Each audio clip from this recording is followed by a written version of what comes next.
Good morning from Tampa, Florida. It's cold. Good morning and welcome to the Wake.Show. I am a Fisher. I really shouldn't. I mean, we're in Tampa and it is cold. Yeah. By our standards at 42 degrees or whatever it is right now. But looking around the country, Johnny, holy crap. It's funny because you look at these national maps and everybody is like white, blue, and purple. And then we're like this little speck of green on the map. But we feel white, blue, and purple down here. Oh, hell yeah. Good morning. I mean, I left Alabama for this. All right. Like I intentionally left weather below 20 because it was too cold. Cold in America. Yeah, so, you're getting up and moving, getting going this morning. There's no way I'm showering. No way in hell I'm showering. See, that's why I was late this morning. Because you will shower before. Yeah. I don't know. Well, that and the 2-year-old prevented me from taking a shower yesterday, but we'll get into that later. Oh, look at this. I just type in cold in America just to see what would pop up there on Google.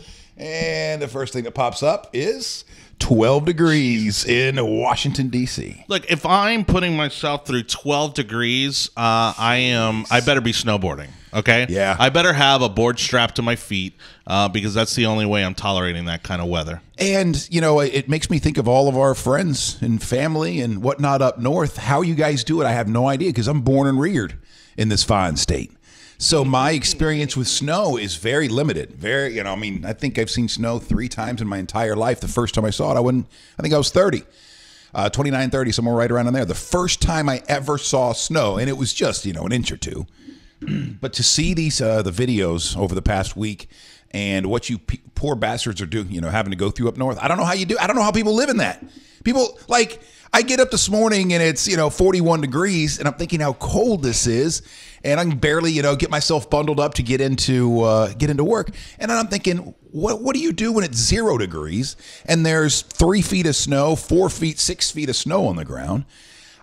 Are those days up north? You quit? Like days, just everybody calls it, hey, sorry, the city shut down, or does everybody have to get to where they're going? I don't. Listen, you guys can make fun of Florida all you want, and some of the more colorful, we'll call them, stories that come out of this state. But at least we don't have to deal with that crap. Well, good morning and welcome to the Wake.Show. We got a bipolar week ahead of us. On one hand, very excited about the new year and all the things that are coming along with the show. On the other hand, very sad that the life force, the heart of the show, Jonny Torres, ended up getting an amazing offer, a once-in-a-lifetime opportunity with a sitting senator. And there we go. Sorry. And we'll be leaving the show at the end of the week. I'm very sad about that. Got a Chris McCarty coming in on Thursday. He's going to perform for us a little bit. As we look for a replacement as well, we're not sure the exact capacity of the person that's going to fill Jonny Torres' role because Jonny does more than just run this show. He also is not only the heart of the show, but the backbone of Bake More Pies. Is that okay if I say that? Well, that's he's out of town, so you can say whatever you want. All right, good. You get all the accolades. If it wasn't for me, look, this place, I don't know. You get all the credit for the success of Bake More Pies. In all fairness, it's been an incredibly creative environment here. And I think what I've loved the most about being here and what's allowed me to kind of shine in my role is that Cords never says no, right? It's always like, all right, that's a great idea. How do we make it better? Or yeah, sure, let's try it. Just like this show. And a lot of other things that we've done here in the building. Everyone has that freedom and that support from him, and so that's been a lot of fun. But as you said, I've been fortunate to wear a lot of hats here in the office, and that comes with not only a lot of responsibility, but it comes with a lot of opportunity as well, and so now it's kind of one of those things that because I've kind of created this kind of weird role for myself, now it's going to be a little bit more complicated. Now they're going to have to hire 3 people. Yeah, something to that effect. pretty Well, much. I know I'm joking, but I'm not joking because, as we're talking about the person that's going to fill your role, well, somebody who might be able to fill the role, all your duties here to bake more pies, may not be the best person to sit in that chair. The best person to sit in that chair may not be the best person to fill your role. So, you're a talented man.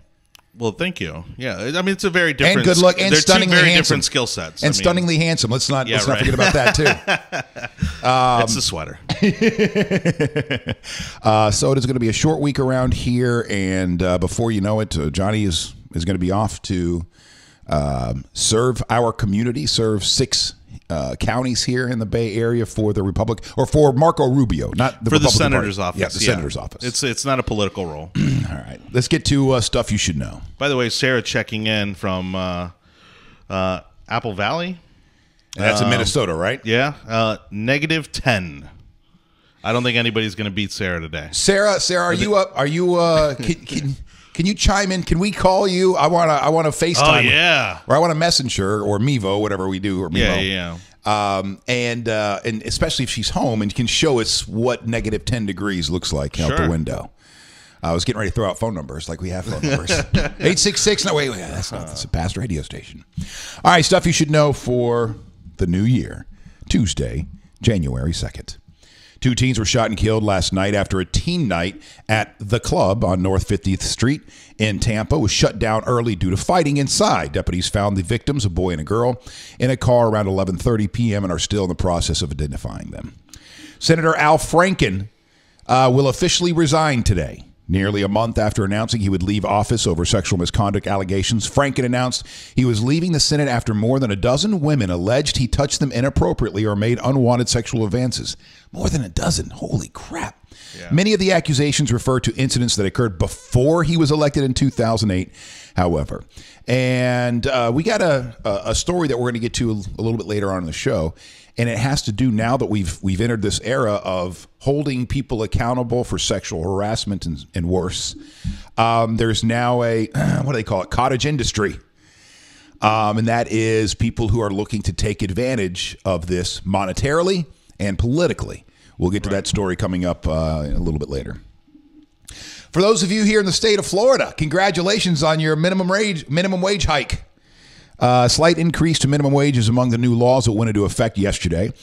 Florida's minimum wage increased 15 cents from. Do you know what it was? Or do you know what it was and what it is? Did you see the story? Or no, I didn't. What do you guess? What do you guess minimum wage is here in the state of Florida? I believe it's somewhere around $7.40. It was $8.10. Huh? And it is now $8.25. I don't know what I would have guessed. I don't know what I would have guessed. I probably would have guessed somewhere in the 6s or 7s. Well, my guess was only based on the fact I thought I heard somebody else mention it the other day that it was something around $7, and I went off of that. So. Okay, bad information. Let's see here. Also, state of Florida employees will also see changes to their retirement savings. It will now be put into an investment program similar to a 401k account. Detectives have charged a man with first-degree murder after they say he threw his 7-year-old stepson up against the wall and beat him to death at a Seffner motel after the man apparently caught the child trying to sneak out of bed to get a cookie over the weekend. Jack Jr. Montgomery, 31, has been charged with felony first-degree murder for the death of his stepson, 7-year-old Bryce Russell. It's a sad story because the cops checked up on this family. They were staying at a motel, and there were some issues earlier, I guess, or the day prior. And so the cops showed up and they said, oh, everything's fine. You know, he opens up the door crack and he see the kids sleeping in bed and whatever. And so, nothing they can do, and the police leave. And then somewhere in the middle of the night, the guy ends up losing his mind and beating his 7-year-old stepson to death.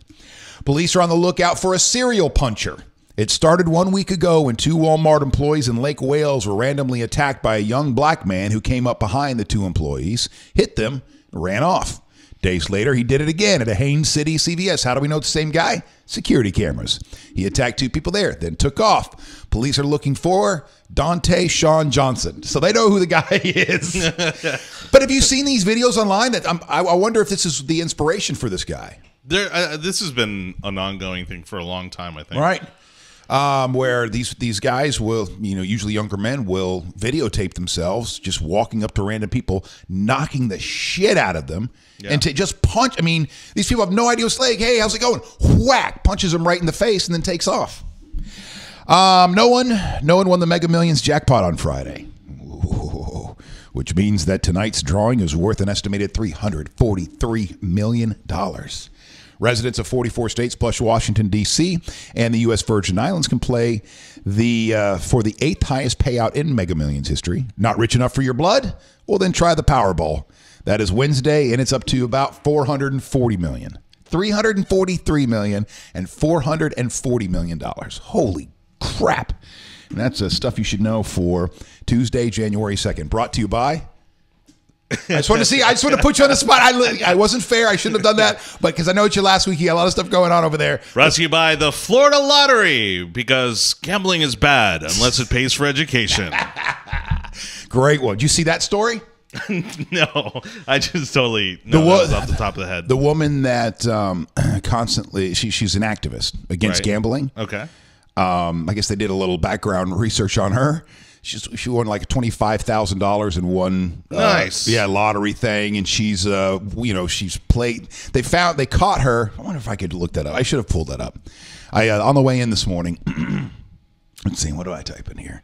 Gambling activist, anti-activist, anti-gambling caught activist? Gambling. Yeah. I heard Slater this morning when I was driving in on 102.5. That's great. One of the radio stations here in town. Well, it's something. Again, politics being what it is, and it's one of those things that you hear so many times. Like that one guy who had advocated and legislated against LGBT rights, against gay marriage, and then he got caught in his office having sex with another guy. I didn't find the story I'm looking for, but I do see anti-gambling activist son charged with murdering bookie. Coming from November 2nd. How's everybody feel this morning? Happy New Year's to Jeff God Charles checking in. Oh, I see Sarah says she's got to leave. Oh, she could do it now? Is that what she's saying? Yeah, I just sent her a message. I don't know if she's able to find it, but I did send her a message with you copied on it. Okay. In case we can just do a quick video call. Should I just try to fire her up? See what happens? Yeah, sure. Why not? As I do that, I want you, one of the stories we'll get to. That's not creepy at all. I've thought about doing that, like during the show. It's just randomly going through my friends list and just until somebody answers. What are you doing? Just put them up. Hey, I see you're on the toilet. Well, it's kind of like that. Oh God, who used to do that bit where it was like a game show and they'd call payphones, and the person, whoever answered the payphone, had to answer the trivia questions, and somebody had to decide whether they'd get it right or get it wrong. You never saw that one? It doesn't sound familiar. That's going to be one of the unfortunate causes of no longer having payphones. They knew the phone number to the payphone, and so they would call it. And then whoever picked up the phone had to answer the trivia questions. And meanwhile, the staff, the people on the show, had to guess whether or not the person was going to accurately guess the questions in the trivia. All right, I'm trying to fire up Sarah here in Minnesota. Negative 10 degrees. That is just amazing to me. There she is. She just wrote back. Tell her to answer her damn messenger. Right? I wonder what the legality is of that. Can you? Because radio and television is different, obviously. But here, let's see, contact. I'm not accidentally calling you, am I? No, it says there's a group chat. There's a group video chat. So well, I didn't mean to do that. I was just trying to do an old regular person chat. No, I know. Oh, there she is. Hold on. Hi, let's pull her up here. Good morning. Good morning, Sarah. Now hold on a second. Can you hear her? Yeah, hold on. I'll turn her. Good morning, Sarah. How are you? Good. How are you? I'm swell. Thanks for asking. 10 degrees where you are. Where exactly are you? Negative. Or negative. I'm just south of Minneapolis, St. Paul, where the Super Bowl is going to be.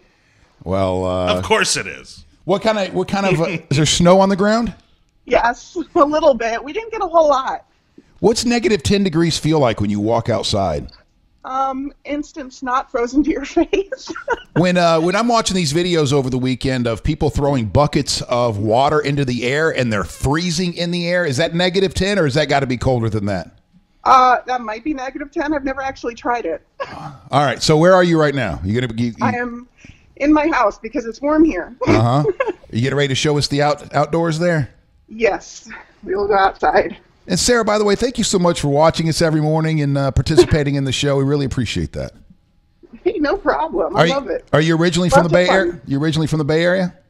My mom lives in St. Pete. I'm actually originally from New Jersey. Oh, look at that. That's incredible. And the Wi-Fi. There we go. It's getting a little choppy, but it'll catch up. All right, so it looks like there's a few inches there. Is it only a few inches because you guys have moved all the snow out of the way? No, this is all packed down, and it's all ice. How do you drive? So driving on this is a little difficult. So when it's I love watching those videos of with the people losing control of the car. The cars are practically just driving themselves. It's like bumper cars out there. There's by my house here where people take it a little too fast, so every morning I hear them spinning out. That's too. Oh, Sarah, that's got to be cringing because you're like waiting for the impact. So when you get, because again, I'm ignorant when it comes to this stuff. I'm born and reared, in Florida, and you have to say it that way. I think when you're from the South, you're born and reared. So at -10 degrees, so everybody there in Minnesota, you're all going to work this morning. Everybody's going to school today. Yes, nothing shuts down at this temperature unless like water pipes freeze or something at the school. My kids hate it. I would imagine. Do they have to stay to the bus stop and this stuff? Yeah, they still have to stay at the bus stop, and everything goes on like normal. We're on the line with one of our listeners, Sarah. We're just out of curiosity. It's when she chimes in every single morning, and I had a friend who grew up here in Tampa. She was born in Minnesota. Her family moved here to Tampa when she was young, and kind of hit a plateau career-wise. Just got disappointed with things here in Tampa and all that. So she said, "You know what? I'm going to move back to Minnesota." And boy, is she regretting it. Yeah, I'm sure. I've been to Minnesota once. It was beautiful. Well, Sarah, you look great for 6:30 in the morning. Thanks. Thanks for joining us. Yeah, so I know you got to get the kids off to school. What do you do for a living, Sarah? I'm stay-at-home mom. I volunteer with Girl Scouts and CrossFit. That's my day. No, good for you. It's a hard day. We'll talk to you soon. We'll see you soon. All right, thanks. Bye-bye. Have a good one. You too. Awesome. There we go. All right, now I don't feel so bad about my our 42 degrees here in the Bay Area. And even this morning, I guess, in some parts of the Bay Area, they're saying maybe a little bit north, that if there is some rain, if there is some participation, well, look, because you might see a flake or two in the participation this morning. Wait a second. Precipitation. There we go. Take 3. Well, that was one of the things that my friend Marissa, who again relocated a couple of years back to Minnesota, was telling me. And again, ignorance of a Floridian. Apparently, once it is below a certain temperature, it will no longer snow.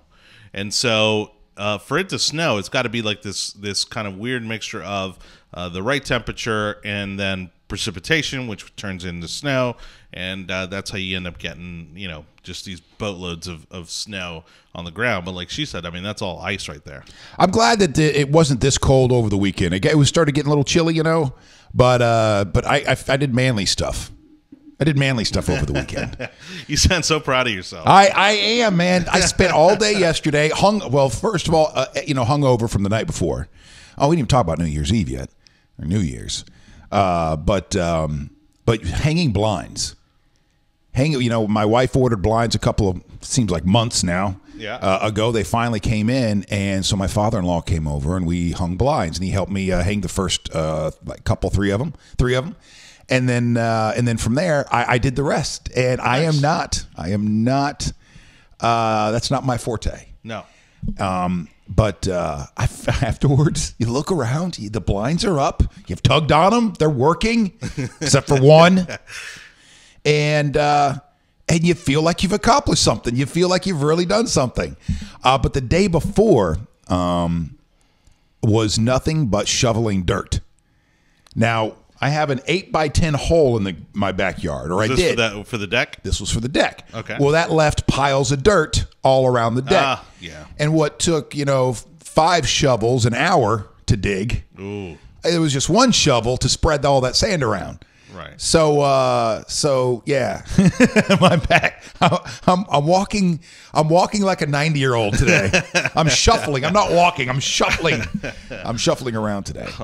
And it was weird because, as you said, Sunday was fine. Sunday was nice. You like barely needed a sweater or any kind of a light jacket or anything. Middle of the day was actually almost warm, right?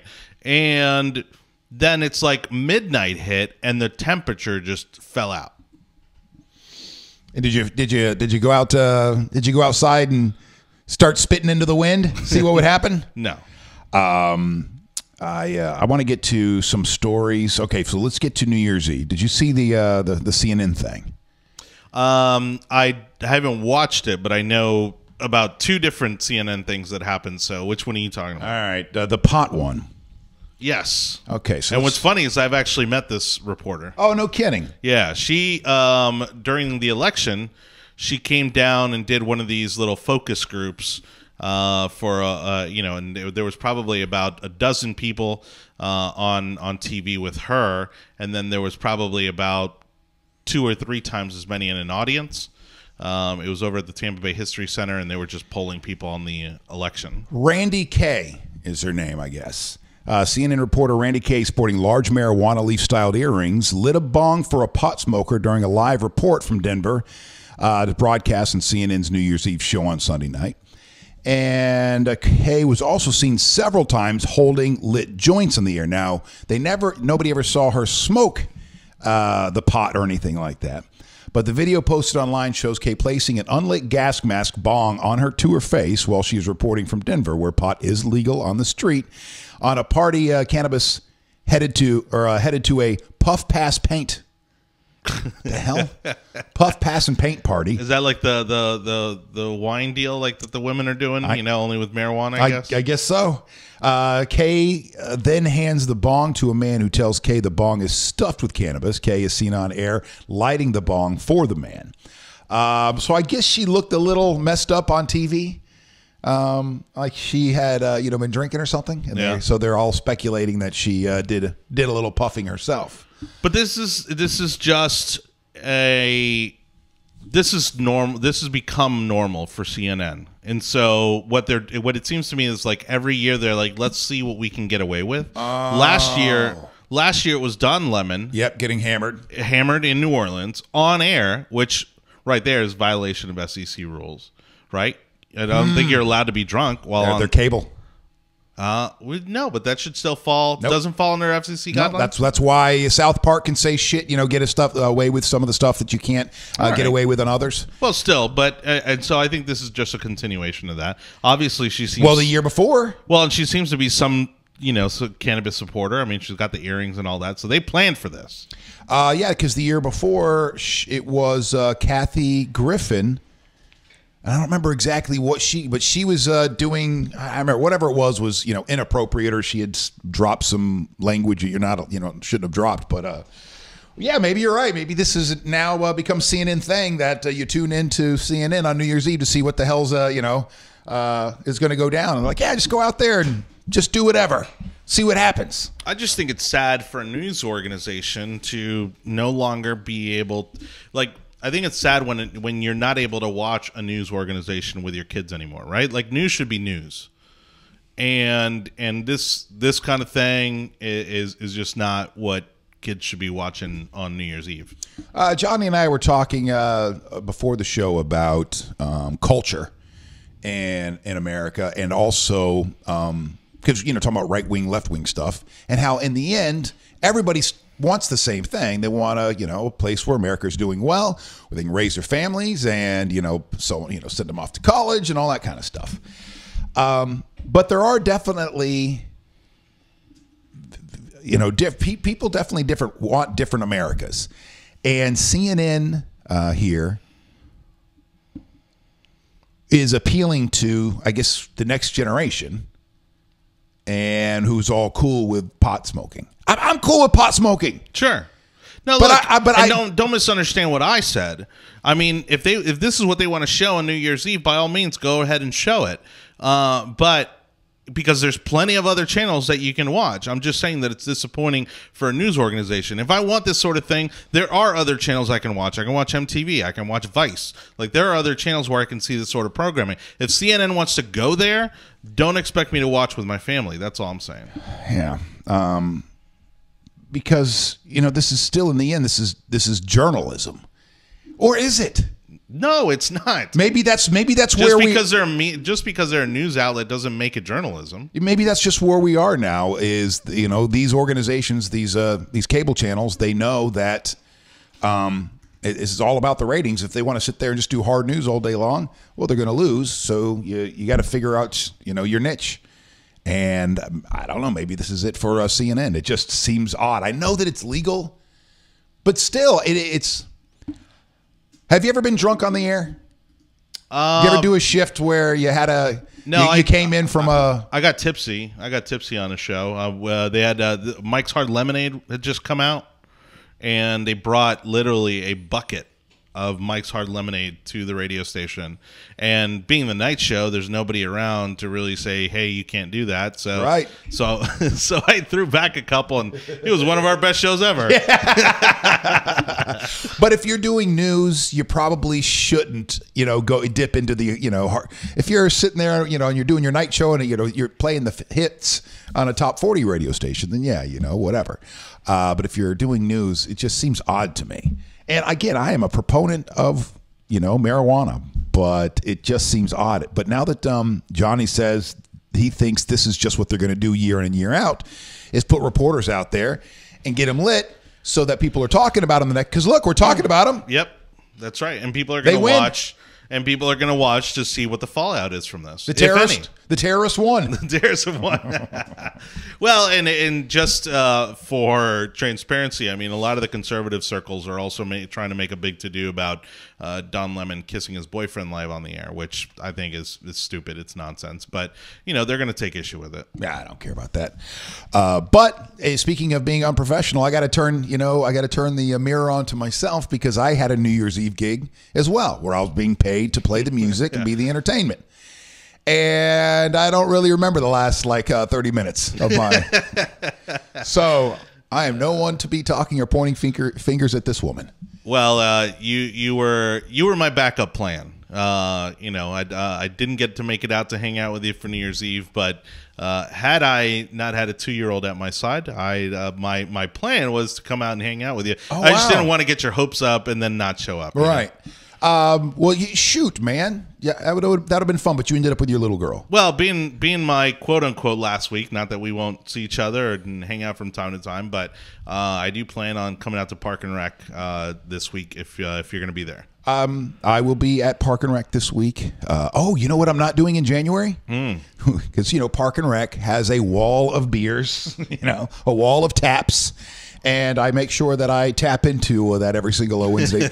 Listen, man, it's karaoke, and I'm not that great of a singer, so I'm not a singer, period. And you have to know what you're talking about if you're going to be there promoting the venue. Exactly. So I have a few pops while I'm out there. But in January, I've decided that it's going to be alcohol-free for me. Nice. And it's inspired by it was Joe New Year's Eve. Partially inspired by New Year's Eve. No, it was something I already had in my head, but I didn't you didn't want to let me down in case you weren't going to make it out there. I didn't want to set myself up and then today, I don't really want to do that. But it's inspired by Joe Rogan, and I can't remember who else. There's a few guys.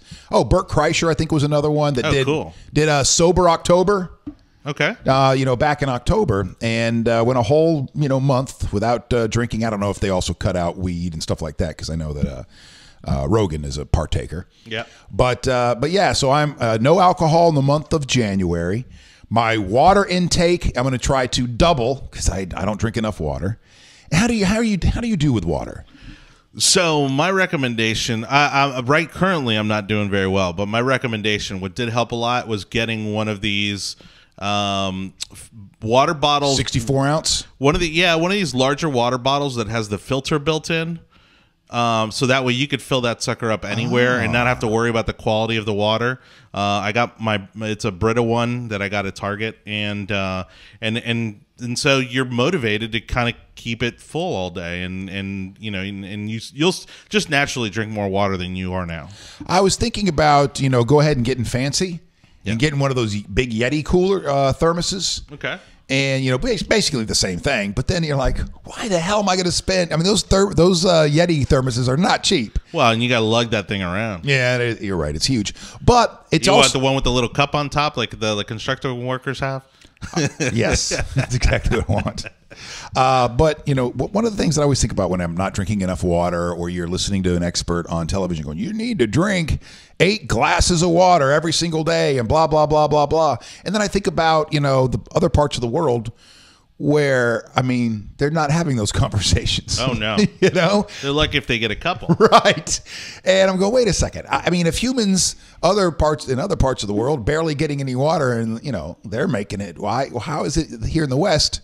You're saying that we should be drinking a gallon or 2 gallons of water a day or whatever the hell that number is.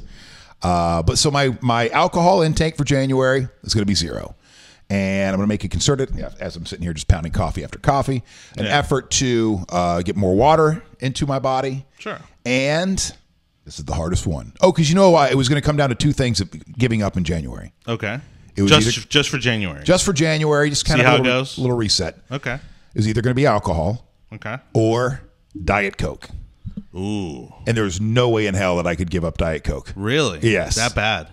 I don't know what it is. If I'm addicted to something, it is Diet Coca-Cola. And I can't explain it. But like you guys, or like us, a lot of you are heading back to work for the first time in a week. And back to work blues you're feeling are real and are treatable. So it's a real thing. They're not exactly sure, the details of it, I guess. But science is saying that there's a real thing called that hangover, the holiday hangover coming off of Christmas. Dreaming at your desk about your recent trip, remembering your child's face during those sweet family moments, not remembering you have a meeting in 10 minutes. You're not alone. Doctors don't officially have a name for this. There's nothing specific in the official manual of mental disorders, but the Twitterverse calls the back-to-work blues or post-vacation hangover. Feel familiar? Let's see. So hope everyone had a great holiday. If you're returning to work today, hang in there. Feel familiar? The crankiness about the first day back to work is perfectly normal, according to doctors. There's a reason I want to get to this, because there's a couple of reasons that they believe this to be true. And one of them is very interesting. There's probably more than one good reason for this. It's more than likely during the 10 to 14 days of the holiday season with Christmas and New Year's, we tend to go overboard, even in the best sense, overeating, overdrinking, and not sleeping enough, and that all sets the stage for a post-holiday crash. So there's one simple explanation. Yeah. You those last couple of weeks of the year, not to mention you start, around Thanksgiving. It starts Thanksgiving, and then it is just balls to the wall for the next month, and so it just sets it up perfectly for a post-holiday crash. Yep. But the other thing that I like, this extra stress in your body combined with the stark contrast of the joy and freedom of family and friend time with the drudgery of answering a zillion work emails can be hard on your emotional well-being. Not used to the usual stress you took in stride before the holidays, you may react extra badly this week and next. So it's saying the extra stress in your body combined with the stark contrast of joy and the freedom of family and friend time with the drudgery. So you got all that. You feel like, all right, things are relaxing, but then right around the corner, you got right there in your head, holy crap, when I get back, I'm going to have to delete like 1,000 emails before I even get to the emails that are worth looking through. Sure. Which I don't know if this is the case as much anymore as it was in the early days of emails, because everybody had, most people I think are going through their email every single day, multiple times a day. Right. So they're keeping that stuff, they're deleting it as they go. That's not me. When I'm off, I am off. I'm not checking emails. Well, the other thing is also that people, I think, previously felt more compelled to read every single email. But we're also communicating in so many different ways. I mean, there's companies using applications like Slack. Of course, there's text messaging. There's other, internal communication. That Slack thing was annoying. Oh, you've been on it? Yeah, the last place I was at had that Slack, for inter-office communications, or whatever. But the thing is that it goes off every time somebody posts something, even if it's not directed to you. Well, that could be a settings thing. But yeah, I mean, basically you're now, it's annoying. You're communicating 24/7 with your office. Because then all of a sudden there's a thread and they've got off on some tangent and it's not work related. Right. Talking about sports or whatever. And you're like, listen, you mother effers. I just got 15 pings back to back to back to back to back. Oh, I mute those. Whenever it goes off on a tangent, I mute it. But here's the one that I find the most interesting. Heading back to work. For many, the holiday season, listen to this, is like a dream world. And hopefully people have a good dream, but it's like a dream that ceases literally overnight. This is a real sense of loss. So this is from a psychological perspective. There is a sense of loss coming out of this holiday season because for so many people, it is a little bubble, that time of the year where we drift into kind of a fantasy mode, a fantasy land of, think people are nicer and, all that good stuff. And then after it's all over with, boom, it's just like they say, literally overnight, it's over. And there is a sense of loss. Now, granted, all of these three, contributing factors or theories are just that. Right. They are theories on why it is that we have the holiday, post-Christmas, New Year's blues. But I like that because for a lot of people, as we hit, Thanksgiving, there's this release. I know there's stress that's involved with it as well, that comes with it as well, but there's this release. And this, all right, we made, that sense of we made it. We've crossed the finish line. We made it to the end of the year. Oh, you get to relax. And you're like, oh yeah, this is nice. And then you eat too much and you drink too much and you stay up too late. And next thing you know, it's Jan 1. You're going, oh, crap, here we go again. Let me before we move, because I know this is the way a lot of people feel on your first day back from a holiday there. So there you go. That's the way a lot of people feel. Happy first Monday. Oh, that's from 2016. And there you go. Coming up on the show this week. Just leave that right there. Just leave it. All right, just leave it. Coming up on the show this week, this Thursday, Chris McCarty is going to be stopping by, an old friend of mine, singer-songwriter here in the Bay Area, moved to the Bay Area from Gainesville a couple years back. And so you see him gigging all around town. Really good friend of mine. I've had him on the radio quite a few times over the years. But as we look to fill Jonny's slot once he leaves, we're going to start, shuffling people through here and see how things. I mean, no promise, because I don't know what we're looking for in the end. Well, that's the problem, and I don't think I don't think our team downstairs does either. I mean, they're close to figuring it out. They're talking to a few people for my role downstairs. It's for this show, right? They look. We're pretty transparent about how this show operates and the ups and the downs, right? And right now there's a lot of ups. We've got two, I think three, maybe sponsors lined up that are going to be starting soon. And so the continuity of this show is incredibly important. And we want to make sure that we maintain the integrity of the show, the quality of the show, because it is proving to be a profitable, or at least a somewhat of a successful initiative for the agency. And Chris and I have talked many times over the years about, not many times over the years, over the last 4 years, about doing a show together. And one of the show concepts that we came up with was C Squared, because we're both named Chris. And he is definitely a type A alpha, but because that's me as well. And those kinds of relationships or that dynamic doesn't necessarily always, play well.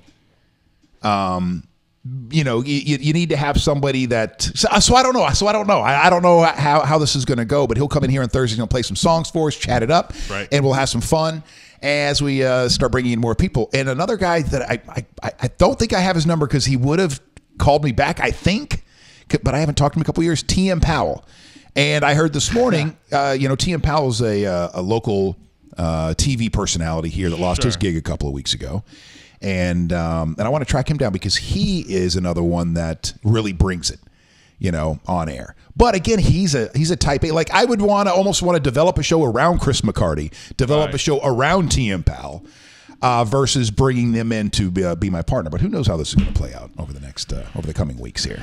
What's funny about that is and I don't know, maybe people don't use it as heavily or are as connected to it as I am. But I did send him a message with you and I tagged in it through Twitter to see if he'd respond, because he told me he hadn't responded to some phone calls, and of course we're not even sure if that's the right phone number you've been calling. TM? Yeah. But I sent him a message on Twitter, and he hasn't responded yet. So we'll track him down somehow. And I'll find him. Yeah, find out why he's avoiding me.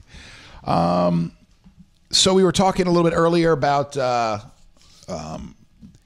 the sexual harassment in 2017, where that's going to go in 2018 from sexual harassment to sexual assault. And Jonny sent me an interesting article from the New York Times over the weekend. As the Me Too movement to expose sexual harassment roils the nation's capital, political partisans are exploiting the moment, raising hundreds of thousands of dollars. This is effed up, man. Yeah. But this is the side of politics that I told you I was worried about, that I suspected was in play in most of these situations that we've been hearing about, and obviously, this has gone on for decades. This isn't anything new. It's the win at all costs thought behind politics that I can't get behind. The win at all costs, because in the end, our ideology, what we believe in, is more important than how we win. So even if we have to shatter all of our own principles to win, somehow they justify it in their head. And it's not just the political, the politicians themselves, but their constituents, the same thing. Yeah. As long as we win, it doesn't matter, because, again, there's this one particular quote or a phone call that is echoing in my head, of the guy, going back to Roy Moore in Alabama, and he ended up losing his election. But this guy saying, I'd rather elect that pedophile into office than allow the party of pedophiles, meaning the Democrats, to take over. So that's the way this one particular person, viewed it, and that's I think a good example of how anytime something goes down within somebody's party, how they do this, mental gymnastics. Yeah, you reason it. Yeah, these moral gymnastics to justify your own bullshit. But go ahead. As the Me Too movement to expose sexual harassment roils the nation's capital, political partisans are exploiting the moment, raising hundreds of thousands of dollars to support accusers who come forward with charges against President Trump and members of Congress, even amid questions about their motivation. The accusations, taken on a partisan tint, activists and lawyers fear that such an evolution could damage a movement that has shaken Hollywood, Silicon Valley, media suites in New York, and the halls of Congress, and has taken down both Democratic fundraiser Harvey Weinstein and conservative stalwart Bill O'Reilly. There's a danger in this environment, they say, quote, that unsophisticated individuals who have been abused by powerful people could be exploited by groups seeking partisan advantage. Wait, what are you? They're saying voters are stupid. Yeah. Yeah.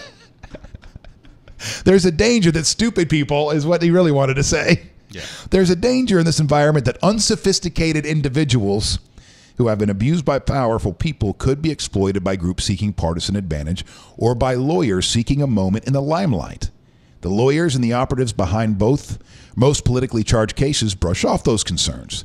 And this is one guy, Jack Berman, a flamboyant Republican lawyer known for right-wing conspiracy theories, who's seeking to represent sexual harassment victims. He says, I approach it with a pure heart. I don't want to see it politicized, even though in a democracy, you see the political weaponization of everything. How true is that? Yeah. You see the political weaponization of everything. And it is so frustrating for us normal Americans, us normal people. to watch this crap. Gloria Allred, a high-profile women's rights lawyer and Democratic donor, is raising money to fund a lawsuit against Mr. Trump by a woman who says he sexually assaulted her. The woman, Summer Zervos, has filed a defamation suit against the president that could force Mr. Trump to respond to sexual misconduct accusations made in the closing weeks of the campaign by a raft of women. And a nonprofit group funded by the Democratic activist David Brock, which people familiar with the arrangement say secretly spent $200,000 on an unsuccessful effort to bring forward accusations of sexual misconduct against Mr. Trump. So what's happening in this time where we are having conversations about sexual harassment in the workplace, up to sexual assault and everything in between? These people are taking advantage of it. Yep. And if there's anything, they're just throwing money out there. Here's $200,000 if anybody comes forward and says they have something, Trump touched them where they pee. Right. So they're going to say that these funds are, to help them in case they get unemployed or they have or they have to be subject to any sort of harassment and that sort of thing. But obviously, it doesn't look good when you've got hundreds of thousands of dollars being pumped in to support someone's accusations. And again, we have obviously seen a lot of this recently. We also saw this, during the 2012 campaign when Herman Cain ran. And so what happens is it's the pile on, and you pile on enough people to the point where they can't deny it any longer, right? Because they no longer have any credibility. So $200,000 on an unsuccessful effort to bring forward accusations of sexual misconduct against Mr. Trump before Election Day is considering creating a fund to encourage victims to bring forward similar claims against Republican politicians. So he's considering setting up this fund, that has hundreds of thousands of dollars in there, and say, hey, listen, if you come forward, we'll make sure that we take care of your legal stuff. If there's any retaliation, we'll take care of you. But this is the thing, man. This incentive is going to bring forward liars. Yep. Is going to bring forward people who are desperate. And they're going to go, oh, my gosh, I've got this story where I was with the Republican so-and-so, or, depends on what side of the aisle, a politician back in 1992. And, and you could take what was an innocent situation or something that was very innocuous and go ahead and spin it a little bit because you're going to get, 50 grand out of the deal. Activists on the right are also involved. In November, the Trump-backing social media agitator Mike Cernovich offered to pay $10,000 for details of any congressional sexual harassment settlements and said on Twitter that he would cover the expenses of any victim. See? There you go. Come forward. I'll take care of you. I'll take care of your expenses. Sure. I'll pay you. And and somebody in a pinch, that may be in a financial bind, is going to be inclined to, elaborate, or right. inclined to dress up maybe their story a little bit more to make it more salacious and more attractive to justify somebody giving him a check. He says, you got to sweeten the pot a little bit, says Mr. Cernovich, a lawyer by training. He said he was shocked that the person who gave him the Conyers documents declined his offer to pay for them. So this person thought it was their duty to... as it should be. Yeah, you're right. But he said if somebody had a settlement like Conyers, I would gladly, he says twice, gladly pay for that money. So it doesn't matter. It's win at all costs, and whatever you can give me to unseat my rival or whatever, we're going to do. Our unofficial co-host for the day, Sarah, it says, we stopped looking at the individual candidate and started looking at the team instead. It's not how it's supposed to be. I think that's a great point. I say this all the time. I'm a member of the Republican Party, not for any one individual. It's not because of Trump or even Senator Rubio or anybody else out there. I'm a Republican because of the principles and the values that I believe in that'll take this country in the direction that it should go, not because of I like or dislike any one particular individual. One of the things that I've learned over the last couple of years, and this has a lot to do with doing news talk radio for a couple of years. Check that one off my bucket list. But I always thought that the party stood for something as well. The Republicans were supposedly, individual responsibility. smaller government, that kind of stuff, lower taxes. And the Democrats were, I'd never knew what a Democrat was. I feel bad, but I feel like, and I'm no party affiliation, just an FYI. It seems like from my vantage point that Democrats are just anti-Republican. Well, they seem to, with them, I would say part of their platform is fairly consistent. And then there's part of it that ebbs and flows with popular culture. They are essentially the populist party. I mean, there's a reason why, there isn't a Rush Limbaugh of the left. There's a reason why Air America didn't succeed as a radio network. There's a reason why MSNBC, up until the Trump administration, was basically a ratings disaster. And it's because because it's a populist message. It's a message that you can get anywhere. Like, they basically want to go with whatever is popular at the moment. And so a lot of those people aren't watching the news of the day and the issues of the day as closely, I would say, as those on the right. Well, one of the things that I think that I've learned over the past couple of years is that within each of those parties, there's factions that are constantly trying to pull the party in their direction one way or another. Sure. And so even within the Republican Party or the Democrat Party, you have people who are more liberal or more conservative, if you want to just use those blanket terms, that are looking to sway the party itself to push it in a direction. Yeah. So, what direction? When you get in there, you're going to start working for the senator next Monday, right? You're not even getting a week off. No, which I'm sort of regretting. Get Marco on the horn, Mr. Rubio. You need to let this. Well, it was my fault because I told him I'd start the 8th. You get excited, yeah. And it's like, well, you don't want to be that guy that'd be like, well, I need a few weeks or something. It's like. And I know for them it's a pressure point, and so I know they want to get rolling. So one of the things that I fear right now is that within these parties, those people who we would consider the more extreme, remember, extremists never consider themselves extremists. No, extremists always feel like they're middle of the road. They are mainstream. Everybody thinks like them, and so they have to go blow up everything that doesn't think like them. Is that these parties, both the Republican and the Democrats, if you guys don't mind us talking a little politics this morning, and this is the way we talk politics around here at the Wake.Show. It's not, oh, you liberals, rah! Oh, you conservatives, yeah. It's more like from the vantage point of somebody who's ignorant and just trying to figure out the world as he goes along. And then Jonny, helps. He chimes in. He chimes in and gets me on the right path. But what I'm worried about is that the extremes have taken over or are going to take over. And before we know it, it is going to be like these hardcore uber no government capitalists versus the Democrats are getting ready to turn into the Socialist Party. Sure. Now, I know. For those of you into politics a little bit more, I'm sure you'd argue that they already are there.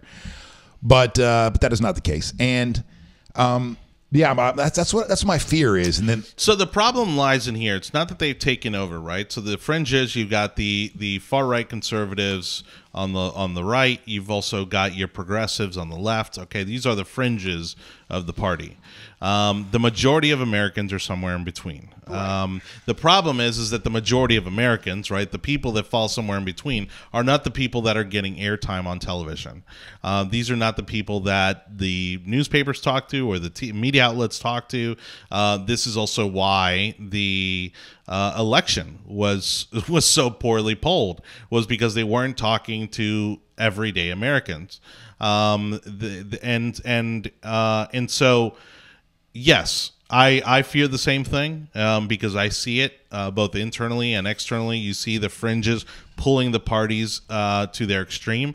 And the downside of that is that to get the nomination, right, or to get elected, you have to go through those fringes first before you can get to the masses. And that's what sucks about however we do this political process. Yeah. Is at first the person that ends up getting the nod has to be the person that is the most extreme because it's the most extreme of each party that will get out there for the primaries. So you have to get in there, and if you're a left-winger, you got to, sound like Karl Marx. And if you're a right-winger, you have to sound like Donald Trump. And in order to, to get through. And so this is where we are. I don't know. Hopefully it's just a phase. Hopefully, the economy seems to be going okay. Maybe it continues to be okay and people calm down a little bit and we're all fine. I guess that's only if everything's tied to people's wallets. Well, and the unfortunate side is that we continue to have people that fuel the fire, in their own ways. And look, I think we've talked about, the president's greatest weakness being his Twitter account. And there are people at the grassroots level who wish he would do away with it, but that's not going to happen. And that continues to divide people. I think you put that aside, you put all that Twitter nonsense aside, and the guy's, seemingly doing a pretty decent job. I mean, you can't deny that. You're starting to see the major media outlets cave to the fact that things are going in the right direction. The economy continues to improve. There are things at the foreign policy level that continue to improve.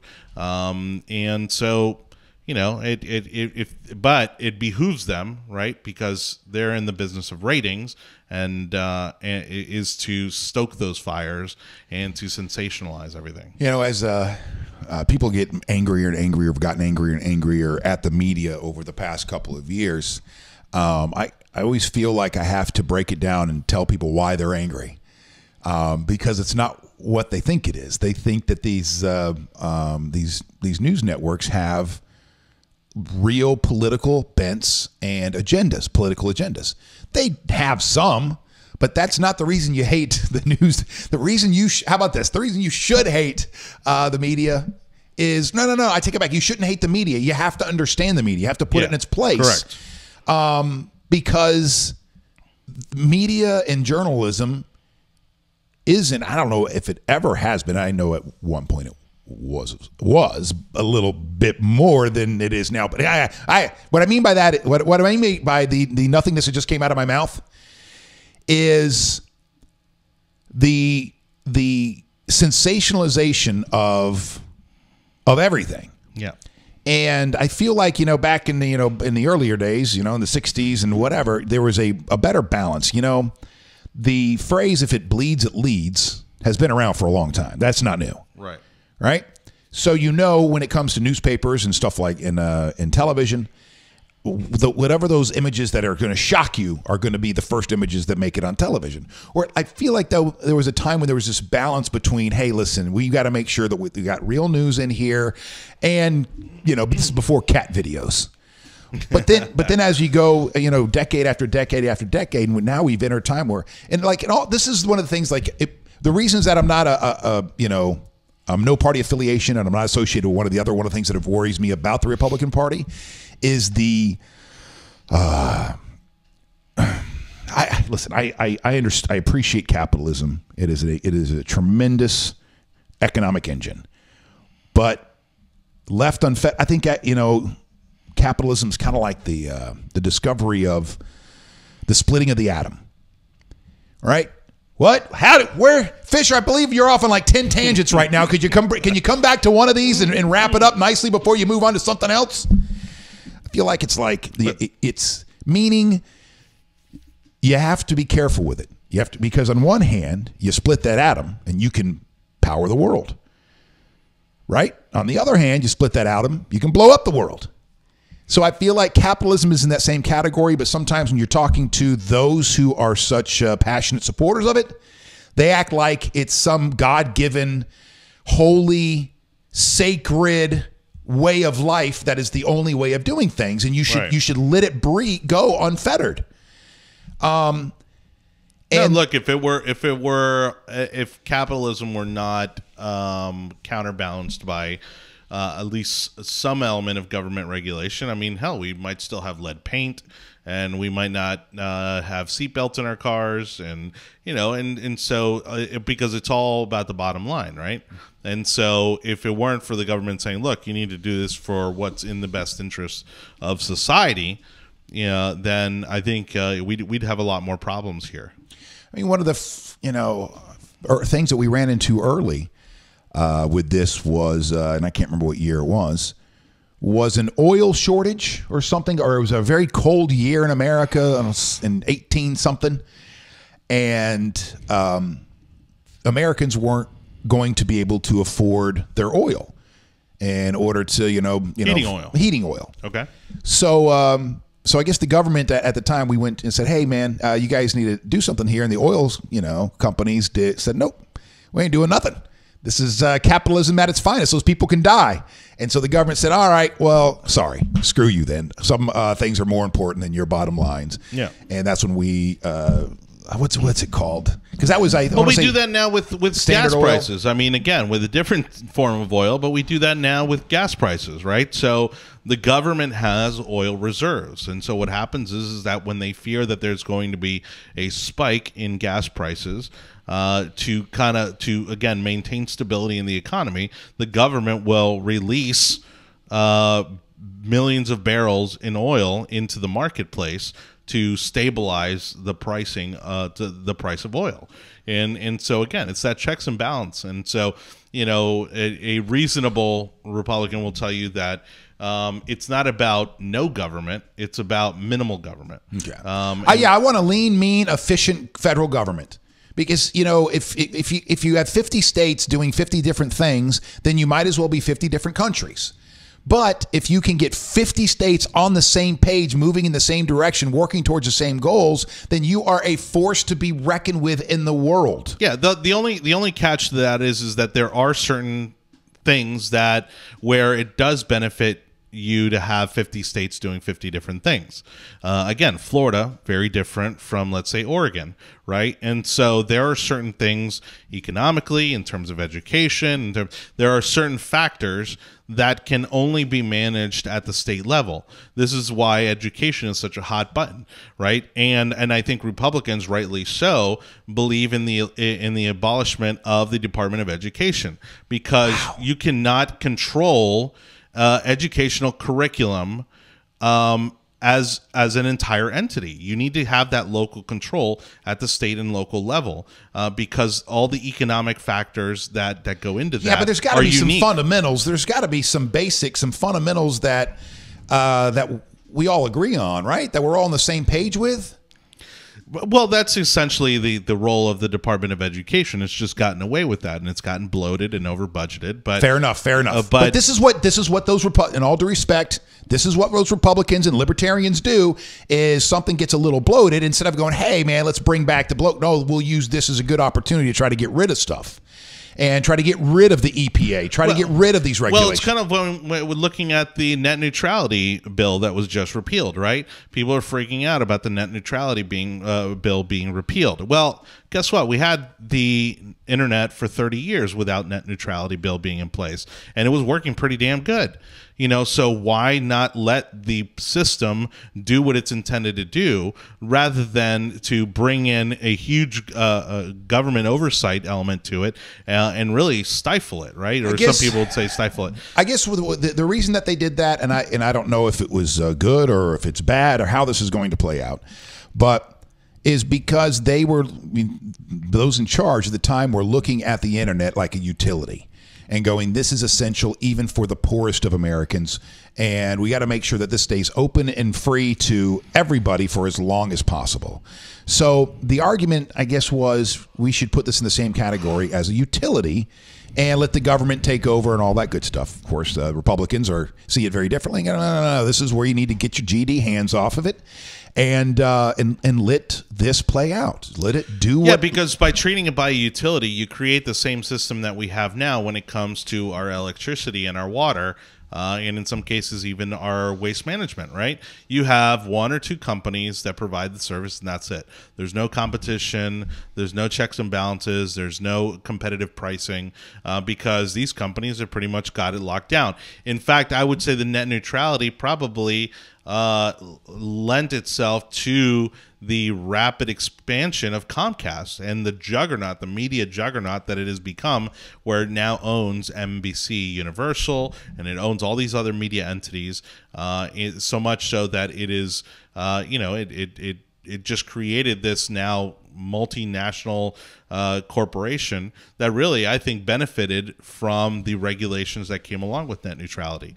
There's in that, when you treat it as a utility, it leaves very little room for competition. All right, so we'll see how that plays out now. Are you familiar with this YouTube star Logan Paul? A little bit. Does he sound familiar? Because I think he's a blonde surfer-looking dude. I know who Paul Logan is. I don't know who Logan Paul is. All right, so he's a 22-year-old vlogger, somebody that's got like 15 million people subscribed to his YouTube channel, and he does like a 15-minute show every single day. Well, this guy, where did his? I guess they don't have a big photo of him. Well, YouTuber Paul Logan, or Logan Paul rather, is facing a backlash for posting disturbing footage of what appeared to be a man who had killed himself.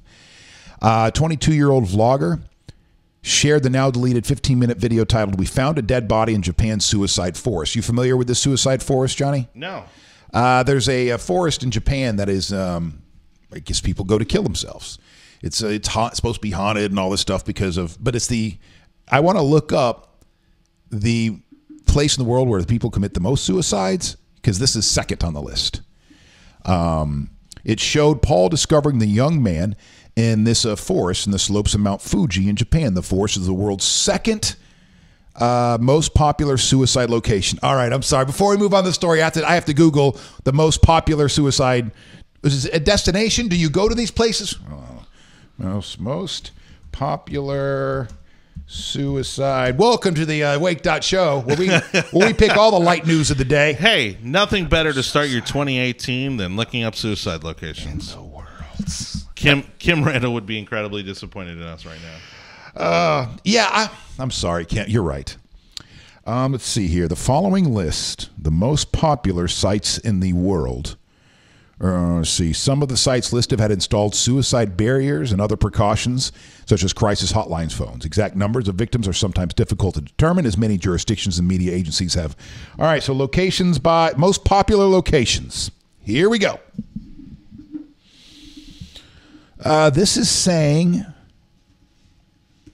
someplace in China on the Yangtze River.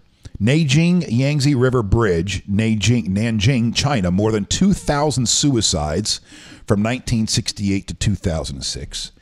Golden Gate Bridge, California, more than 1,500 suicides. Prince Edward Viaduct in Toronto, 492 suicides committed before the luminous veil, a barrier of 9,000 steel rods. I'll show you a picture of that here in a second. And the forest we were just talking about, 105 suicides a year.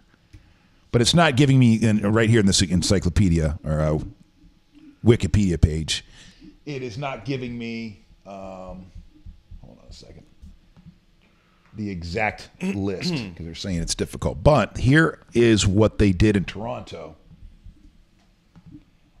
to get people from, look at that, they had to build a whole new structure in order to keep people from jumping off that bridge there. Well, we were talking about a long time ago, but we were talking about how Foxconn, the company that assembles, for lack of a better term, many of what we know as our iPhones and other technology products, they had to install safety nets outside of the windows of their building because people were jumping out of them. That is so mind-numbing. We talk about our workplace conditions here. I mean, that's what fascinates me is that, oftentimes, more often than not, I mean, we truly have first world problems because anytime that a company has to install safety nets to prevent suicides outside of their windows, I mean, those are real workplace issues they got going on. And we bitch when the K-Cups count gets low. That's right. Hey, there's only a couple of K-Cups left. Somebody run to the store. Clean the damn microwave. Yeah. So this guy, Logan Paul, who, like I said, has millions of people who subscribe to his YouTube channel. And this is a good time to subscribe to ours. That's right. Search the Wake.Show on YouTube. The Paul's non-monetized clip racked up 6 million views in its first 24 hours online. Breaking Bad star Aaron Paul, no relation, was among the hundreds of people who condemned the clip. How dare you? You disgust me. I can't believe that so many young people look up to you. So sad. Hopefully this latest video woke them up. You are pure trash, plain and simple. Suicide is not a joke. Go rot in hell. Another person wrote, I have absolutely no respect for Logan Paul. His attitude and methods of gaining success have never felt right to me, and his actions today were disgusting, especially when he has so many followers, a lot kids, who look up to him. Suicide is not a joke. Suicide is not a way to gain views. Suicide, is not to be taken lightly. What Logan Paul did is not acceptable. If you're struggling, please take your health seriously and please seek help. Your life is worth so much. And it goes on and on and on. Now, he issued a statement trying to apologize. And he says, this is a first time for me. I've never faced criticism like this before because I've never made a mistake like this before. I'm surrounded by good people and believe I make good decisions, but I'm still human and I can be wrong. I didn't do it for the views. I get views.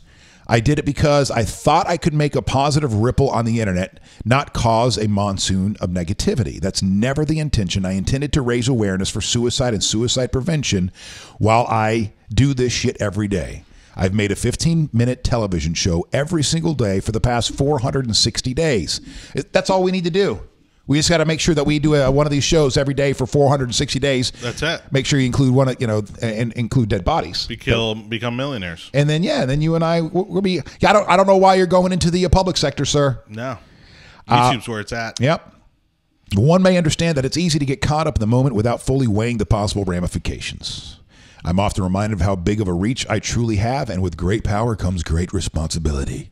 For the first time in my life, I'm regretful to say I handled that power incorrectly. It will not happen again. I love everyone. I believe in people. I'm out here. Peace. Logan for life. After that, it didn't matter. People still piled up. Game of Thrones. You watch Game of Thrones? No. Actress Sophie Turner then goes, "You're an idiot. You're not raising awareness. You're mocking. I can't believe how self-praising your apology is. You don't deserve the success/views you have. I pray to God you never have to experience anything like that man did." I still think this is borderline enough where he will benefit more from this than he will be hurt from this. He took down the video. He's getting all the publicity. He'll find a lot of people who will subscribe to his YouTube channel simply because they want to see what happens next.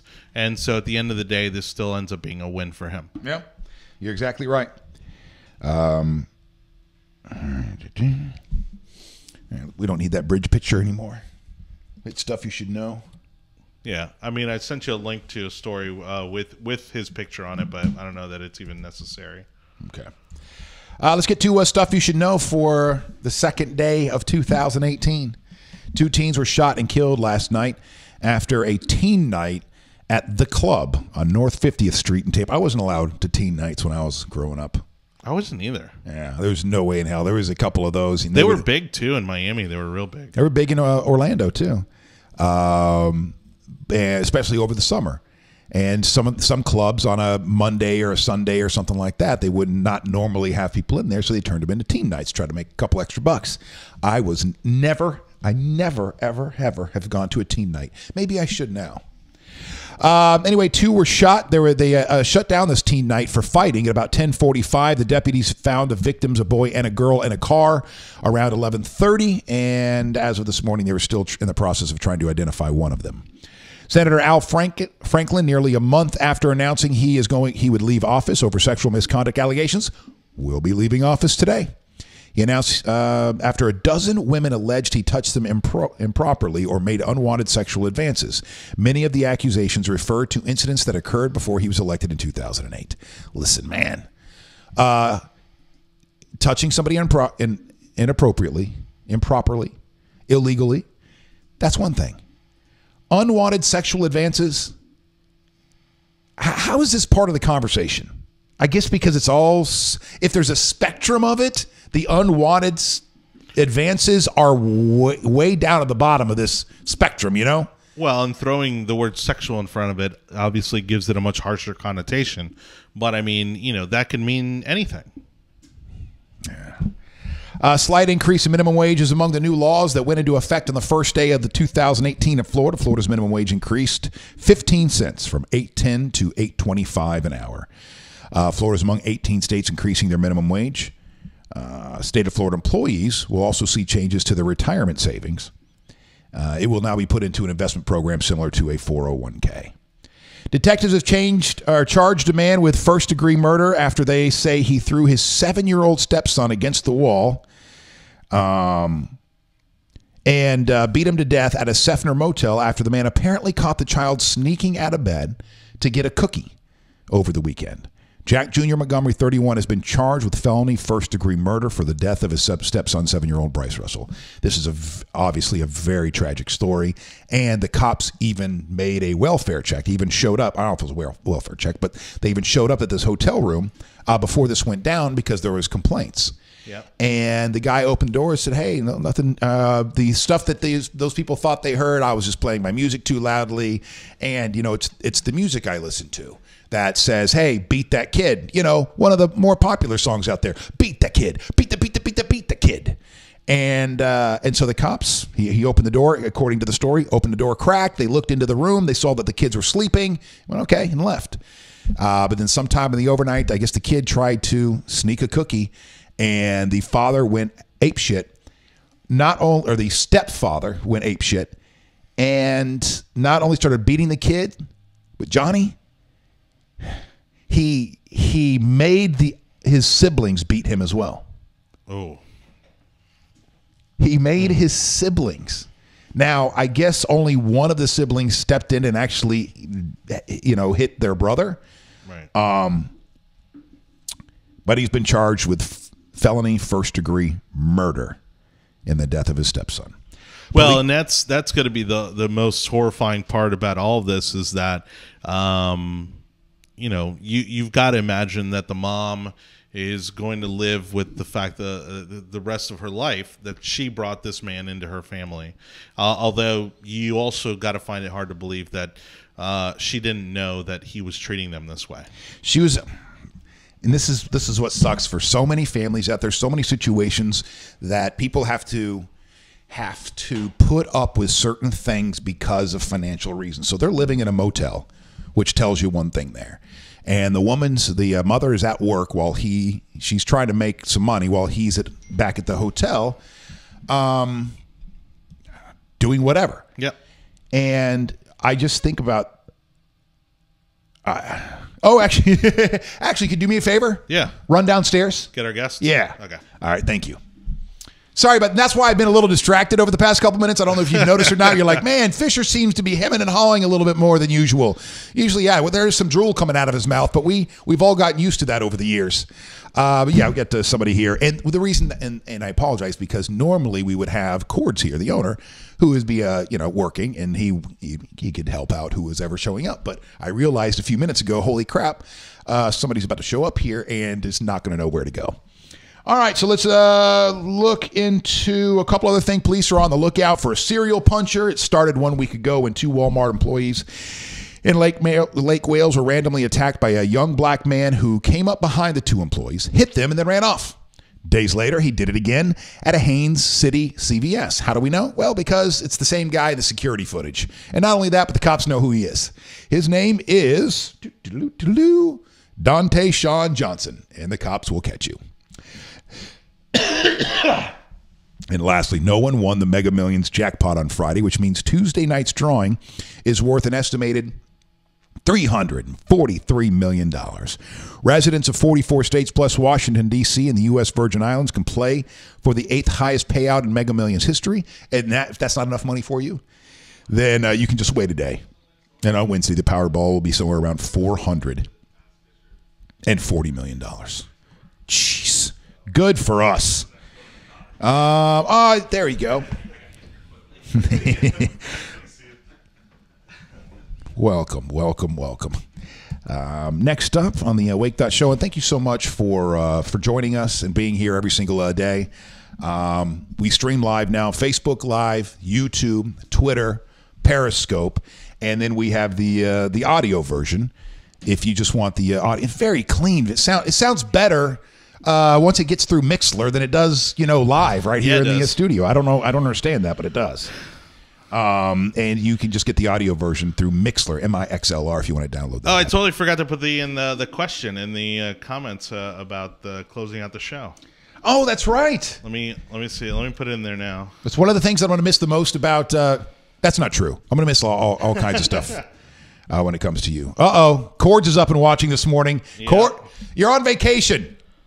Go back to bed. Go do what you're supposed. Go do whatever you do on vacation. Where I thought that he was like on Mars or something like that. Yeah, I thought he was going to be off the grid too. Yeah, go back to bed, Cords. I wonder if it's snowing up that way. It was really cool. Earlier, we checked in with one of our viewers, Sarah, who's in Minnesota, -10 degrees, and I see she's posted some pictures in the comment section as well of her ride to work. But it blows my mind. I don't know how you people do it up north. Good for you. But everybody goes to work. It's -10 degrees, and the schools aren't shut down. It's 41 degrees here in the Bay Area. I shut myself down at that point. And we're considering all staying home today. You're like, nope. So were you allowed to? You said you weren't allowed to do any of the teen parties either when you were a kid. No. My parents kept me locked down pretty well with activities and sports and that sort of thing. I just remember the name of the club that everybody went to my teen year. Oh yeah, JJ Whispers. JJ Whispers on Lee Road is where everybody would go. So close to my first radio name. What was your first radio name? I took it after a guy that I looked up to that I grew up listening to, JJ Walker. Who's now back on Sirius XM as JJ Walker on 70s on 7. Well, there's this a shooting at one of these teen parties, and I remember going back to that time. I hated my mom, but I hated that my mother wouldn't allow me to go to these, because that's where all the cool kids went. Sure, the cool kids on a Sunday night could go to an actual club when they're 16, 17 years old, but I couldn't. But now looking back, there's no way in hell. There's no way in hell. Like if I enter into parenthood, which could be as soon as next year. Holy God! Now, don't get me wrong. My parents were not prudes by any means. I mean, when we'd go to Columbia, oftentimes I would go with them to nightclubs and bars and stuff like that, because over there it's perfectly acceptable if you've got adults with you. Really? So you're 14 years old, you go walking into a club? Oh, yeah, absolutely, man. Oh, man, I would go party it up 2, 3, 4 o'clock in the morning. No problem. All right, I see that. I wouldn't be drinking. I mean, I would, I wasn't partaking in libations, but I'd certainly have a lot of fun. And I guess I wasn't, I was enough of a good kid to be brought along. I'd like to see one of those multi-decade studies where the kids that were allowed to go to teen nights at clubs growing up and the kids that weren't, and do a study of those two groups and see what directions they went in. But there is no way. My kid comes to me at 16 years old. Hey, everybody, there's, it's the summer and, Razzles has teen night. Can I go, Dad? No, you're not going. We'll have teen night right here. Invite some friends over. I didn't even do sleepovers. My parents wouldn't let me sleep over friends' houses and stuff. I only slept over my one person's house. Yeah, exactly. Now, why did you do sleepovers? No, my parents weren't comfortable with it unless it was someone that they knew, very, very well. And so I think I had all of about maybe 2 or 3 sleepovers, and I'd say before the age of 18. Do you want to know? You want to know why I didn't have sleepovers? Okay, I didn't sleep over because I wet the bed. Oh, to what age? Well, I mean, I went till like 9 or 10, I think it was. Oh man. So I couldn't, have any. And they didn't have pull-ups back then, so. I'm sure they had something. Had a rubber sheet. My 2-year-old has a rubber sheet. Yeah, well, I had one until I was like 10. I was double digits. A rubber sheet. And it would make my dad so mad that I'd wet the bed, you know? And he couldn't understand it. Yet that son of a bitch wet the bed until he was like 9 or 10. Well, there you go. It's hereditary. Yeah, so I don't know what happened. I don't know what it was, but yeah. So I didn't have any sleepovers until that was over. But back to this teen night, they shut it down at 10:45 because of fighting, and then by the time 11:30, so between 10:45 and 11:30 is when these they were children. They're not adults. You know, It's a boy and a girl were found dead in a car, shot to death after this whole thing went down. And that's just when I would say 90. How could you when there's a teen night like this? These are all the kids that are allowed to do stuff, allowed to get away with things that other kids aren't allowed to get away with. And you put 150 of them to 200 of them all in the same place, then they're all looking to either try something that they're not supposed to, you know, the alcohol, drugs, and of course sex is a big part of that as well. Sure. All right, so I've got we've only got a couple minutes left if you want to put in your requests for karaoke. Johnny's going to do a song for us here in just a couple of minutes. Elliot says he grew up going to Gasoline Alley with his mom. I don't know what that means, but it's true. Is that a local thing? I don't know what that means. Yeah, Gasoline Alley's in St. Pete. Oh, okay. Clearwater, was it? In Clearwater? Yeah, little nightclub that is it even still around? That bands would go. You go watch your local bands and stuff like that. Got it. But I've like a Skippers. Kind of, yes. Okay. I've known Elliot since he was probably about 14, 15, and I know his mother as well. Oh, funny. And I know it's a true story. She's been dragging around to those things for many years. Now, Cord says he has a surprise, so he better get it in quick because we're down about 15 minutes or so. Got a surprise. Cords has got a surprise. By the way, did you start Stuff You Should Know and then just like completely stop? Or no. I finished. We were just doing that one story. No. I finished it while you went downstairs. Oh, got it. All right. I think I was like, did I miss it? Or no. All right. I finished it while you went downstairs. I am a little sad this week. I'm a little sad that you are leaving the show because you push all the buttons and I don't know what to do around here. Well, tomorrow you're going to be pushing the buttons. So you better learn quick. I recommend watching and getting all your friends to watch tomorrow, Thursday, and Friday because we're going to switch. Right, we're going to do a full. That's the plan, right? Yeah. I'm going to sit over there. You're going to sit here, right? Which will seem weird to you. You probably won't know what to do with your hands. I know. You just floating around the shot. Good luck keeping up on the cameras as I'm doing very poorly right now. Okay. Yeah. See, I can't see any of that stuff, so I don't know. You know, if your switching is good switching or not good switching. So let me ask you a question. We've been doing this show now has it even been a total of 2 months yet? Somewhere right around 2 months? I think close to it, yeah. Close to 2 months. What kind of person, if you were the consultant for the show, what kind of person would you recommend be in that seat? Maybe someone who doesn't talk as much as I do. Okay. No, early on. Why do you say that? Because early on, Cords was like, "Oh, you know, Fisher. You know, he's like the local celebrity. You know, he's the radio guy. He's right. You know, it's like you got to kind of take the co-pilot seat. You know, you talk too much, and you know, I mean, he meant it as constructive criticism. He didn't say it like that either. I mean, I'm just cutting to the chase, but."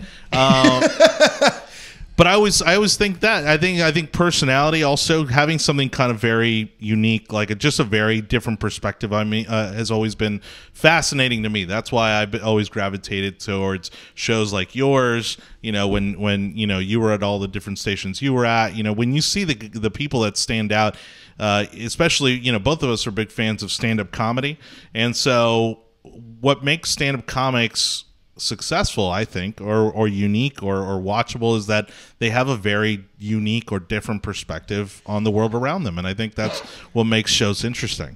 And so it's kind of a nice balance between that and relatability. All right, I like that.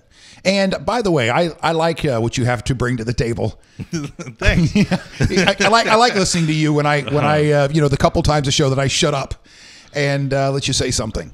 Coming up here in just a couple minutes, make sure you put in your request there on Facebook, and Jonny Torres will be singing us out coming up. Would you like to know the average temperature? With the average temperature, taking all the temperatures in the United States, plummeted to overnight. 7 a.m. or at 7 a.m. this morning, the average temperature across the contiguous 48 states. I will say 35. 11. Holy crap. The average temperature this morning at 7 o'clock Eastern Standard Time was 11 degrees in the entire country. Well, I saw on Twitter where last night they said, even as early as last night, they said 25% of the country was at or below zero. It's 85%. Is that what you said? They said 25% of the 85. country. 85. Oh, I'm sorry. 85 is below freezing. Right, below freezing, which I don't know what it's like 20 degrees or 32. 30. Okay, there we go. So, but yeah, they said like 25% was in and around 0 degrees. Yeah, and over 85% of the nation is under freezing or below freezing right now. That is amazing to me. I think I've said that like 10 times this morning talking about the weather. All right, so I see chords. Click on because I want to get to the surprise before we get to your song. Yeah, go for it. Well, I see that he's posted something. Is that his Did you surprise? click on it yet? Well, I Yeah. can't click. Well, I can't. Sarah already saw it, and I saw it already too. All right. So do I need to go pull it up then? Yeah. All right. We'll do this properly. We'll do the Wake.Show. That's creepy. Show. Hey, good morning. And this moment of silence is brought to you by. Yeah, no kidding. This moment of awkwardness is brought to you by. All right, let's pull that bad boy out. And that's what I don't like. It takes too long for me. So no Here we go. stories, no craziness from New Year's Eve, Masteries. No, I was hoping we'd get some like good New Year's Eve stories or something. My gig started at 6 o'clock. I spun till about 12:15, and I didn't drink in the first hour and a half, 2. Okay. And then I started drinking.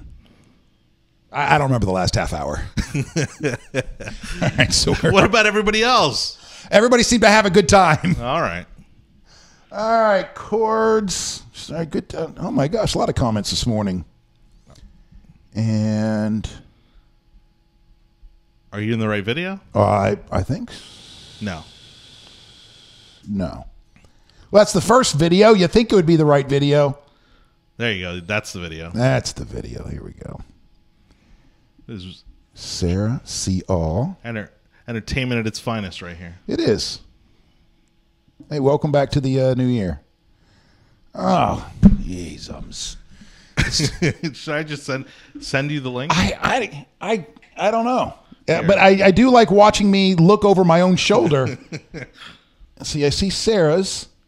I don't see anything else. Hold on. I'm gonna send it to you. The Wake.Show live. I'm sorry for the this moment. I'm sorry for this moment. This is a great time for you, for those of you already at work this morning and getting your day started, to go ahead and take a deep breath before the week begins. I just sent it to you in Messenger. All right. Oh my gosh. The hell? All right. I'm so sad that it took me so long to get here because this is unnerving. To say the least. Yeah, no kidding. Does that come with sound? I don't think so. No, I think it's just a GIF. How is that? Isn't that crazy? Yes.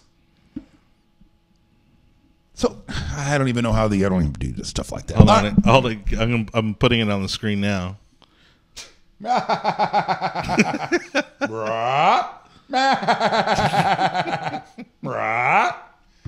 right, that's a great surprise. Oh, brother.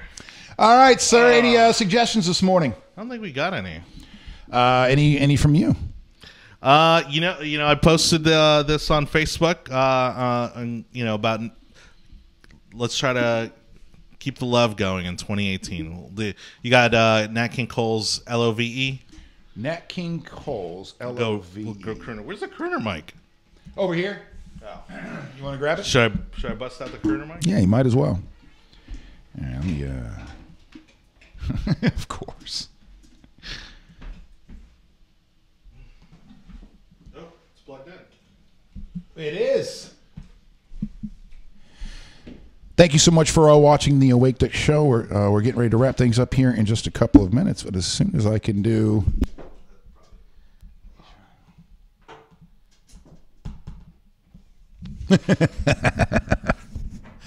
And we're getting one of those. We're getting the... No, they're on the verge of... Oh, I'm talking into a mic that's not even plugged in. Who's on the verge of what? No, technology is already there to where they can... They're going to be able to modify your face in real time with somebody else's voice, and it'll look like you're saying things that you're not actually saying. All right, Nat King Cole. I've got Let's Face the Music and Dance. This Is All I Ask of You, and Unforgettable. No Love? No, was it L-O-V-E? Yeah. Or is it L-dash? Might be L-dash. Okay, oh, there we go. I have it. There we go. Hey now, everybody. Get the sound effects on. L is for the way you look at me. O is for the only one I see. V is very, very extraordinary. Is even more than anyone that you adore can love. Is all that I can give to you. Love is more than just a game for two. Two in love can make it. Take my heart and please don't break it. Love was made for me and you. Oh yeah, that's 2018, everybody. Yeah. Go ahead and put on that was it lounge singer? That's right, lounge singer mode. I want to thank you all for coming out tonight. Take care of those bartenders and waitresses working hard for you. You gonna be able to do you're gonna set up a karaoke machine inside of Marco Rubio's office? Probably, most likely. L is for the way you look at me. O is for the only one I see. V is very, very extraordinary. Is even more than anyone that you adore can love. Is all that I can give to you. Love is more than just a game for two. Two in love can make it. Take my heart, please don't break it. Love was made for me and you. Love was made for me and you.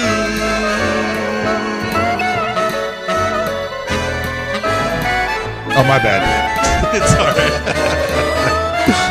I forgot when I start. Check. Hello. Get that karaoke reverb off. Forgot when I start, messing around on my computer that the screen goes away. Thank you so much for being a part of the Wake.Show this morning. Happy 2018. Happy New Year, everybody. See Paul Grothman checking in. Happy New Year to you guys. Thank you so much to Sarah, who came on this morning from from Minnesota, negative 10 degrees. Sarah's demanding that whoever takes over also have a good karaoke singing voice. So no promises. Gonna add that to the job requirement list. Yeah, no promises. There may not be any singing after this. I'll do the best that I can. I will always love you. I can nail Whitney Houston every single time.